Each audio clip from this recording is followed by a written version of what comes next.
নমস্কার। বাংলার দিকে ধেয়ে আসছে শক্তিশালী নিম্নচাপ, যার ফলে টানা 5 দিন দক্ষিণবঙ্গের বিভিন্ন জেলায় বজ্র বিদ্যুৎ সহ ভারী থেকে অতি ভারী বৃষ্টির সতর্কতা জারি করলো আলিপুর আবহাওয়া দপ্তর। কোনো জেলায় ঘন্টায় 50 থেকে 60 কিলোমিটার গতিবেগে কালবৈশাখী ঝড় বইতে পারে। এই নিম্নচাপের ফলে বাংলার কোন জেলায় ঝড় বৃষ্টির সম্ভাবনা রয়েছে সবই বিস্তারিত আলোচনা করব এই খবরটি শেষ পর্যন্ত অবশ্যই দেখবেন। আর আপনি কোন জেলা থেকে আবহাওয়ার খবরটি দেখছেন সেই জেলাটি কমেন্ট করে অবশ্যই জানিয়ে দেবেন। এই মুহূর্তে আলিপুর আবহাওয়া দপ্তরের গুরুত্বপূর্ণ খবর। সোমবার 20 তারিখ সকাল থেকেই দক্ষিণবঙ্গের আবহাওয়া পরিষ্কার থাকবে, বৃষ্টির কোনো সম্ভাবনা নেই। তবে দুপুর থেকে বিকেলের মধ্যে দক্ষিণবঙ্গের পশ্চিম দিকের জেলাগুলিতে বজ্রবিদ্যুৎ সহ বৃষ্টি হতে পারে। স্থানীয় বজ্রগর্ভ মেঘের ফলে উত্তরবঙ্গের বিভিন্ন জায়গায় বজ্রবিদ্যুৎ সহ বৃষ্টির সঙ্গে কালবৈশাখী ঝড় বইতে পারে। সোমবার 20 তারিখ দুপুর থেকে বিকেলের মধ্যে দেখুন যদি আমরা দেখি বৃষ্টি কিন্তু হতে পারে। বিশেষ করে পশ্চিম দিকের জেলাগুলিতে 2-1 পশলা হালকা থেকে মাঝারি বিক্ষিপ্ত বৃষ্টির আশঙ্কা রয়েছে। বৃষ্টি হতে পারে কিছুটা পশ্চিম মেদিনীপুরের খড়গপুর, পাশাপাশি কৈশোরী এবং বেলদা সংলগ্ন এলাকায় মেঘলাকার সঙ্গে 2-1 পশলা হালকা বৃষ্টি হতে পারে। বাকি দক্ষিণবঙ্গের আবহাওয়া পরিষ্কার থাকবে। তবে কিছুটা দেখুন যদি আমরা দেখি বৃষ্টি হতে পারে হুগলি সংলগ্ন জায়গায় এবং পূর্ব মেদিনীপুরের চন্দ্রকোনা, পাশাপাশি কিছুটা কেশপুর, ঘাটাল এই সমস্ত জায়গায় মেঘলাকার সঙ্গে 2-1 পশলা হালকা বৃষ্টি হতে পারে। তবে উত্তরবঙ্গের বিভিন্ন জেলাতে প্রচণ্ড পরিমাণে বৃষ্টির আশঙ্কা রয়েছে। বিশেষ করে দার্জিলিং, কালিম্পং, দেখুন যদি আমরা দেখি দার্জিলিং, কালিম্পং, জলপাইগুড়ি, শিলিগুড়ি, আলিপুরদুয়ার, কোচবিহার এবং আসাম সংলগ্ন গোলপাড়া, গুয়াহাটির দিকে বজ্র বিদ্যুৎ সহ ভারী বৃষ্টির সম্ভাবনা রয়েছে। তবে দেখুন মঙ্গলবার 21 তারিখ থেকে দক্ষিণবঙ্গের আবহাওয়া পরিষ্কার থাকবে, বৃষ্টির কোনো সম্ভাবনা নেই। তবে কলকাতা সংলগ্ন পার্শ্ববর্তী এলাকার তাপমাত্রা প্রায় 40 ডিগ্রি পর্যন্ত চলে যাওয়ার একটা আশঙ্কা রয়েছে এবং পশ্চিম দিকের জেলাগুলির তাপমাত্রা 42 ডিগ্রি পর্যন্ত পৌঁছে যেতে পারে। তবে সোমবার 27 তারিখ থেকে দক্ষিণবঙ্গের বিভিন্ন জায়গায় বজ্র বিদ্যুৎ সহ বৃষ্টি হতে পারে। দুপুর থেকে বিকেলের মধ্যে দক্ষিণবঙ্গের বিভিন্ন জায়গাতে বজ্র বিদ্যুৎ সহ বৃষ্টির আশঙ্কা রয়েছে। দেখুন যদি আমরা দেখি বিশেষ করে মুর্শিদাবাদ সংলগ্ন জায়গায়, বীরভূমের দিকে এবং কিছুটা পুরুলিয়া, বাঁকুড়ার দিকে বজ্র বিদ্যুৎ সহ ভারী বৃষ্টির আশঙ্কা রয়েছে। মালদার দিকে বৃষ্টি হতে পারে। দেখুন যদি আমরা দেখি দুপুর থেকে বিকেলের মধ্যে বিশেষ করে কিছুটা দেখুন যদি আমরা দেখি ভগবানগোলার দিকে বৃষ্টির আশঙ্কা রয়েছে এবং পাশাপাশি দেখুন বৃষ্টি কিন্তু হতে পারে। বিশেষ করে এই যে কয়েকটি জায়গা রয়েছে জঙ্গিপুর, লালগোলা, ভগবানগোলা, মুরারাই, নলাটি এই সমস্ত জায়গায় বজ্র বিদ্যুৎ সহ বৃষ্টির আশঙ্কা রয়েছে। আজিমগঞ্জ, দমকলের দিকে বৃষ্টি হতে পারে এবং পাশাপাশি বীরভূমের দিকে বিশেষ করে রামপুরহাট, সিউড়ি, দুমকা এই সমস্ত জায়গায় বজ্র বিদ্যুৎ সহ ভারী বৃষ্টি হতে পারে। পাশাপাশি বৃষ্টির আশঙ্কা রয়েছে কিছুটা পূর্ব বর্ধমান, আরামবাগ, বাঁকুড়া, দুর্গাপুর এই সমস্ত জায়গায় মেঘলাকার সঙ্গে 2-1 পশলা হালকা থেকে মাঝারি বৃষ্টি হতে পারে। আরামবাগ, কতুলপুর, বিষ্ণুপুর, সোনামুখী, বাঁকুড়া, পূর্ব বর্ধমান এই সমস্ত জায়গাতে বজ্র বিদ্যুৎ সহ বৃষ্টির আশঙ্কা রয়েছে।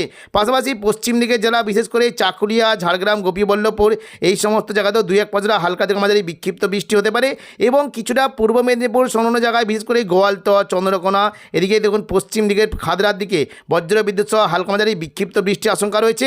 বাকি দক্ষিণবঙ্গের আবহাওয়া পরিষ্কার থাকবে। তবে মঙ্গলবার 28 তারিখও দক্ষিণবঙ্গে দুপুর থেকে বিকেলের মধ্যে বৃষ্টি কিন্তু কিছুটা সম্ভাবনা রয়েছে। বিশেষ করে পশ্চিম মেদিনীপুরের দিকে বৃষ্টির আশঙ্কা রয়েছে এবং পাশাপাশি কিছুটা বৃষ্টি হতে পারে বীরভূম সংলগ্ন জায়গায় বজ্র বিদ্যুৎ সহ বৃষ্টির আশঙ্কা রয়েছে। গোদ্দা, দেওঘর, দুমকা, নলাটি, দুলিয়ান এখানে বজ্র বিদ্যুৎ সহ বৃষ্টির আশঙ্কা রয়েছে এবং পাশাপাশি কিছুটা বৃষ্টি হতে পারে বীরভূম সংলগ্ন সিউড়ি এবং পাশাপাশি দুর্গাপুর, আসানসোল, চিত্তরঞ্জন এই সমস্ত জায়গাতেও বজ্র বিদ্যুৎ সহ বৃষ্টির আশঙ্কা রয়েছে।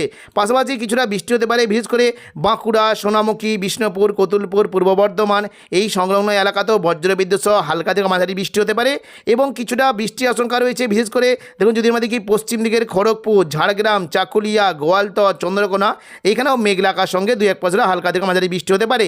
তবে 1 মে থেকে দক্ষিণবঙ্গের বৃষ্টির পরিমাণ আরও বাড়বে।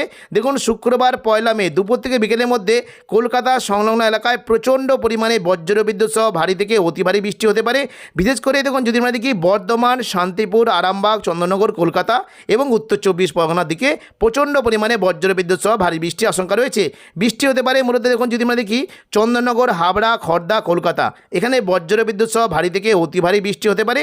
বিশেষ করে উত্তর 24 পরগনার দিকে বৃষ্টির আশঙ্কা রয়েছে স্বরূপনগর, বাদুড়িয়া, হাবড়া, নগরুকা এদিকে কাঁচরাপাড়া, চন্দননগর, ব্যারাকপুর, পানিহাটি এই সমস্ত জায়গায় বজ্র বিদ্যুৎ সহ ভারী থেকে অতি ভারী বৃষ্টি হতে পারে এবং পাশাপাশি নদিয়ার দিকে বিশেষ করে কৃষ্ণনগর, শান্তিপুর, পান্ডুয়া, চাকদা, বনগাঁ এখানে বজ্র বিদ্যুৎ সহ ভারী বৃষ্টির আশঙ্কা রয়েছে। বাকি দক্ষিণবঙ্গের বিশেষ করে মুর্শিদাবাদ দিকে বৃষ্টি কিন্তু বেশ ভালো আশঙ্কা।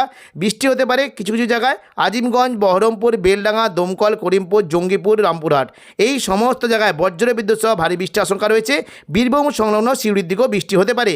তবে শনিবার দেখুন 2 মে যদি আমরা দেখি বৃষ্টি কিন্তু সম্ভাবনা বেশ ভালো থাকবে। দক্ষিণবঙ্গের বিভিন্ন জায়গাতে বজ্র বিদ্যুৎ সহ বৃষ্টির আশঙ্কা রয়েছে। পুরো দক্ষিণবঙ্গ জুড়ে বজ্র বিদ্যুৎ সহ ভারী থেকে অতি ভারী বৃষ্টি হতে পারে। বিশেষ করে নদীয়ার দিকে প্রচণ্ড পরিমাণে বৃষ্টি হতে পারে। কৃষ্ণনগর, শান্তিপুর, পান্ডুয়া, চাকদা, বনগাঁ এখানে বজ্র বিদ্যুৎ সহ ভারী থেকে অতি ভারী বৃষ্টির আশঙ্কা রয়েছে। এবং পাশাপাশি বৃষ্টি হতে পারে বিশেষ করে চন্দননগর, হাবড়া, খড়দা, কলকাতা এখানেও বজ্র বিদ্যুৎ সহ ভারী থেকে অতি ভারী বৃষ্টি হতে পারে। কলকাতা দিকে মূলত বৃষ্টির আশঙ্কা রয়েছে কিছুটা নিউ টাউন, কলকাতা, আমতা, বাগনান, বজবজ এখানে প্রচণ্ড পরিমাণে বজ্র বিদ্যুৎ সহ ভারী বৃষ্টি হতে পারে। এবং দক্ষিণ 24 পরগনা দিকে বৃষ্টির আশঙ্কা বেশ ভালো। বিশেষ করে গোসাবা, বারুইপুর, জয়নগর, মাঝেরপুর, উলিবেড়িয়া, কোলাঘাট, তমলুক এই সমস্ত জায়গায় বজ্র বিদ্যুৎ সহ ভারী থেকে অতি ভারী বৃষ্টি হতে পারে। বৃষ্টি হতে পারে বারুইপুর, কিয়াতলা, জয়নগর, মাঝেরপুর, বিষ্ণুপুর, শ্যামপুর, ডায়মন্ড হারবার এবং কুলপির দিকে প্রচণ্ড পরিমাণে বজ্র বিদ্যুৎ সহ ভারী বৃষ্টি হতে পারে। এবং পাশাপাশি কিছুটা আরামবাগের দিকে বৃষ্টির আশঙ্কা রয়েছে। পূর্ব বর্ধমান সংলগ্ন জায়গাতেও বৃষ্টি হতে পারে। দেখুন যদি আমরা দেখি পূর্ব বর্ধমান, কতুলপুর, বিষ্ণুপুর, সোনামুখী এই সমস্ত জায়গায় বজ্র বিদ্যুৎ সহ ভারী বৃষ্টি হতে পারে। বর্ধমানের দিকে মূলত বৃষ্টির আশঙ্কা থাকছে কিছুটা মেমারি, মন্তেশ্বর দেখুন যদি আমরা দেখি মেমারি, মন্তেশ্বর, ভাতার এখানে ভারী বৃষ্টি হতে পারে। গলসি, পাত্রসাহের, খণ্ডঘোষ বর্ধমানের দিকে হালকা থেকে মাঝারি বৃষ্টির আশঙ্কা রয়েছে। পাশাপাশি বৃষ্টি হতে পারে কিছুটা সিউড়ি, দুর্গাপুর, কাটোয়া এই সমস্ত জায়গাতে বজ্র বিদ্যুৎ সহ ভারী বৃষ্টির আশঙ্কা রয়েছে। এবং দেখুন যদি আমরা 3 তারিখ দিকে 3 মে রবিবার অর্থাৎ টানা 3 দিন দক্ষিণবঙ্গের বিভিন্ন জায়গাতে প্রচণ্ড পরিমাণে ভারী থেকে অতি ভারী বৃষ্টি হতে পারে। বৃষ্টি হতে পারে কাটোয়া, দুর্গাপুর, বাঁকুড়া, পূর্ব বর্ধমান, নদিয়া এবং হুগলি, চন্দননগর এই সমস্ত জায়গায় বজ্র বিদ্যুৎ সহ ভারী থেকে অতি ভারী বৃষ্টি হতে পারে। এবং উপরের দিকে মূলত দেখুন কিছুটা বীরভূম সংলগ্ন সিউড়ির দিকে প্রচণ্ড পরিমাণে বৃষ্টির বেশ ভালো আশঙ্কা রয়েছে। বৃষ্টি হতে পারে মূলত কাটোয়া, ঘুষকরা, বোলপুর, সিউড়ি, দুর্গাপুর এই সমস্ত এলাকায় বজ্র বিদ্যুৎ সহ ভারী থেকে অতি ভারী বৃষ্টি হতে পারে। এবং পাশাপাশি চন্দননগর, শান্তিপুরের দিকেও প্রচণ্ড পরিমাণে বৃষ্টির আশঙ্কা রয়েছে। বিশেষ করে দেখুন বৃষ্টি হতে পারে কিছুটা শান্তিপুর, পাশাপাশি কৃষ্ণনগর, পান্ডুয়া, চাকদা, বনগাঁ, পূর্ব বর্ধমান এই সমস্ত এলাকায় প্রচণ্ড পরিমাণে বজ্র বিদ্যুৎ সহ ভারী বৃষ্টি হতে পারে। এবং বৃষ্টি হতে পারে দেখুন যদি আমরা দেখি কিছুটা এদিকে চট্টগ্রাম, মহেশখালী, খুলনা, বরিশাল, কলাপাড়া এই সমস্ত এলাকাতেও বজ্র বিদ্যুৎ সহ ভারী থেকে অতি ভারী বৃষ্টি হতে পারে। এবার আমরা দেখে নেব কোন কোন জেলায় তাপমাত্রার কেমন কি আশঙ্কা। সোমবার 20 তারিখ দুপুর থেকে বিকেলের মধ্যে কলকাতা সংলগ্ন এলাকায় দিনের তাপমাত্রা সোমবার 20 তারিখ দুপুর থেকে বিকেলের মধ্যে কলকাতা সংলগ্ন এলাকায় দিনের তাপমাত্রা প্রায় সর্বোচ্চ 38 ডিগ্রি পর্যন্ত চলে যাওয়ার আশঙ্কা রয়েছে। এবং পশ্চিম দিকের খড়গপুর অর্থাৎ পশ্চিম মেদিনীপুরের দিকে 38 ডিগ্রি পর্যন্ত যেতে পারে। ঝাড়গ্রাম সংলগ্ন এলাকায় 41 ডিগ্রি পর্যন্ত চলে যাওয়ার আশঙ্কা রয়েছে। পাশাপাশি দেখুন যদি আমরা দেখি হুগলির দিকে প্রায় 37 ডিগ্রি, পূর্ব বর্ধমান, নদিয়ার দিকে 36 ডিগ্রি পর্যন্ত যেতে পারে। এদিকে পশ্চিম দিকের পুরুলিয়া, বাঁকুড়া এবং পশ্চিম দিকে দুর্গাপুর, আসানসোল এই সমস্ত এলাকায় প্রায় 41 ডিগ্রি পর্যন্ত তাপমাত্রা যেতে পারে। এদিকে দেখুন সিউড়ির দিকে, বীরভূমের দিকে প্রায় 40 ডিগ্রি, দুমকার দিকে প্রায় 42 ডিগ্রি পর্যন্ত যেতে পারে। এবং মুর্শিদাবাদ সংলগ্ন এলাকায় প্রায় 36 ডিগ্রি পর্যন্ত তাপমাত্রা চলে যাওয়ার আশঙ্কা রয়েছে। তো এখনকার মতো খবর এখানেই। পরবর্তী আপডেট পাওয়ার জন্য চ্যানেলটিকে অবশ্যই সাবস্ক্রাইব করে রাখবেন। ধন্যবাদ।